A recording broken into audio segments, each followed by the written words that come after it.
હવે વાત કરીએ રાજકારણના ટોપ 9 ન્યૂઝની।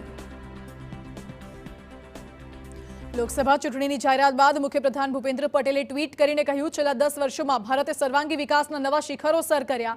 પીએમ મોદીના શાસનમાં 25 કરોડ લોકો ગરીબીમાંથી બહાર આવ્યા, એટલે દેશવાસીઓ પીએમ મોદીને ત્રીજી વાર દેશનું સુકાન સોંપવા તત્પર છે।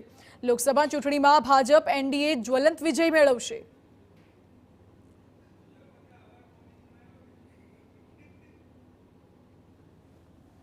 તો ગુજરાત કોંગ્રેસ પ્રમુખ શક્તિસિંહ ગોહિલે ચૂંટણીની જાહેરાત બાદ કહ્યું કે લોકશાહીમાં ચૂંટણી પવિત્ર પર્વ છે।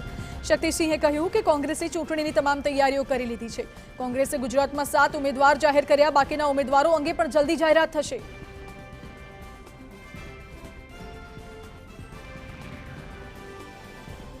તો ભાજપ પ્રદેશ પ્રમુખ સીઆર પાટીલે પણ કહ્યું, અમે તૈયાર છીએ અને સતત ત્રીજી વખત 26 બેઠકો જંગી લીડથી જીતીશું।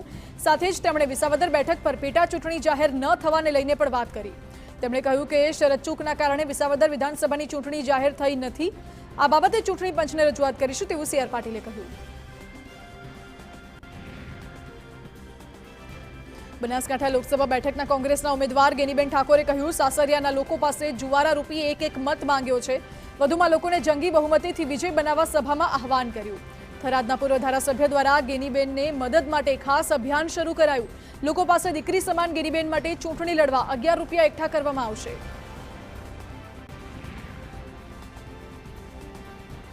અમદાવાદમાં પ્રદેશ કોંગ્રેસ કાર્યાલય ખાતે ઇન્ડી ગઠબંધનની બેઠક મળી, જેમાં 26 લોકસભા બેઠક પર પ્રચાર પ્રસારની રણનીતિ નક્કી કરાઈ। ઈસુદાન ગઢવીએ કહ્યું, 2 બેઠક પર કોંગ્રેસના કાર્યકરો આપ ઉમેદવારને મદદ કરશે, જ્યારે 24 લોકસભા સીટ પર આપ કાર્યકરો કોંગ્રેસને મદદ કરશે।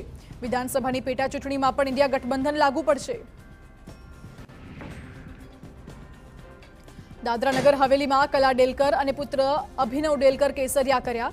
દાદરાનગર હવેલીના પ્રભારી પૂર્ણેશ મોદીના હસ્તે કેસરિયો ધારણ કર્યો। કલા ડેલકર સાથે 1000થી વધુ કાર્યકરો પણ ભાજપમાં જોડાયા। શિવસેનાના સાંસદ કલાબેન ડેલકરને ભાજપમાંથી ટિકિટ મળી છે। દાદરાનગર હવેલી બેઠક પરથી કલાબેન ડેલકર ચૂંટણી લડશે।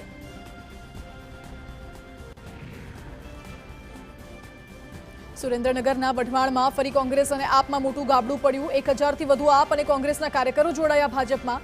કોંગ્રેસ કાર્યકરોએ ભાજપનો ખેસ ધારણ કરી કોંગ્રેસને અલવિદા કહ્યું। તો આમ આદમી પાર્ટીનું શહેરનું આખું સંગઠન ભાજપમાં ભળી ગયું। કોંગ્રેસના દિગ્ગજ નેતાઓએ પણ કર્યા કેસરિયા।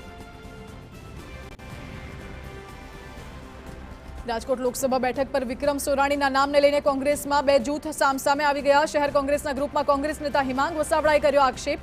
700 કરોડની જમીન છોડાવવા કોંગ્રેસના નેતા દલાલ બનતા હોવાનો લગાવ્યો આરોપ। વિક્રમ સોરાણીને સમર્થન આપતા જૂથ પર વસાવડાએ ગંભીર આક્ષેપ લગાવ્યો।